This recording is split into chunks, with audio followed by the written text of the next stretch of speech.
Pookode veterinary സർവകലാശാല വിദ്യാർത്ഥി JS സിദ്ധാർത്ഥന്റെ മരണത്തിന് കാരണക്കാരായവർക്കെതിരെ കർശന നടപടി ആവശ്യപ്പെട്ട് ക്യാമ്പസിലേക്ക് പ്രതിപക്ഷ വിദ്യാർത്ഥി സംഘടനകൾ നടത്തിയ പ്രതിഷേധ മാർച്ച് അക്രമാസക്തമായി. പ്രവർത്തകർ ബാരിക്കേഡിന് മുകളിൽ കയറി പ്രതിഷേധിച്ചു. പോലീസ് ലാത്തി വീശി, കണ്ണീർ വാതകവും ജലപീരങ്കിയും പ്രയോഗിച്ചു. പ്രതിപക്ഷ വിദ്യാർത്ഥി സംഘടനകളുടെ പ്രതിഷേധ സമരം കണക്കിലെടുത്ത് വൻ പോലീസ് സുരക്ഷയാണ് ക്യാമ്പസിൽ ഒരുക്കിയിരുന്നത്. ആദ്യം MSFന്റെ നേതൃത്വത്തിലായിരുന്നു പ്രതിഷേധ സമരം. കോളേജ് കവാടത്തിന് മുമ്പിൽ ബാരിക്കേഡ് തീർത്ത് പോലീസ് മാർച്ച് തടഞ്ഞു. പ്രവർത്തകർ ബാരിക്കേഡ് തകർക്കാൻ ശ്രമിച്ചതോടെ പോലീസ് ജലപീരങ്കി പ്രയോഗിച്ചു. ഇതോടെ പ്രവർത്തകർ ശാന്തരായി റോഡിൽ കുത്തിയിരുന്ന് പ്രതിഷേധിച്ചു. തുടർന്നായിരുന്നു KSUവിന്റെ മാർച്ച്. തുടക്കത്തിൽ പ്രവർത്തകർ ബാരിക്കേഡ് മറികടന്ന് ക്യാമ്പസിനുള്ളിലേക്ക് പ്രവേശിച്ചു. പോലീസ് തടയാൻ ശ്രമിച്ചപ്പോൾ പ്രവർത്തകരും പോലീസും തമ്മിൽ ഉന്തും തള്ളുമുണ്ടായി.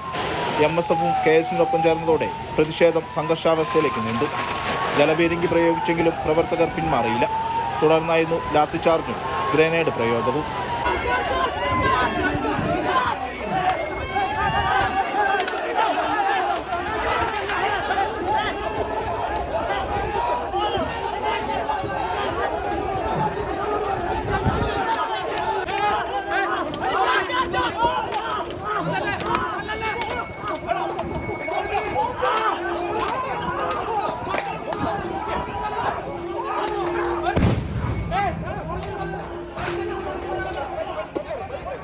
സംഘർഷത്തിൽ 3 പ്രവർത്തകർക്ക് പരിക്കേറ്റു.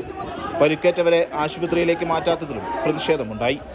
തുടർന്ന് സ്ഥലത്തെത്തിയ T സിദ്ദിഖ് MLAയും നേതാക്കളും ഇടപെട്ടാണ് പ്രവർത്തകരെ ശാന്തരാക്കിയത്. തുടർന്ന് കോഴിക്കോട് മൈസൂർ ദേശീയപാത KSU പ്രവർത്തകർ ഉപരോധിച്ചു. ദേശീയപാതയിൽ രൂക്ഷമായ ഗതാഗത കുരുക്കുമുണ്ടായി.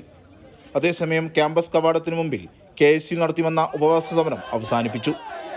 രതീഷ്, അമൃത ന്യൂസ്, വയനാട്.